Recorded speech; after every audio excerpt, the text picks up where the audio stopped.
میں اکثر یہ سوچتی ہوں کیسی یہ مخلوق ہے جس کا سارا وجود دو سے دو تک کے درمیاں سفر کرتے تھکتا نہیں۔ وہ اپنے احساس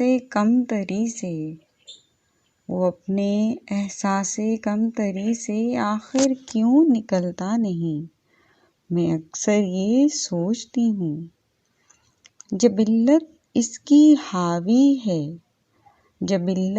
کی حاوی ہے تو نفس تو ایک ہے ہم کے، پھر فطرت قید کیوں کر سکتی ہے دو ٹکڑوں کے درمیاں؟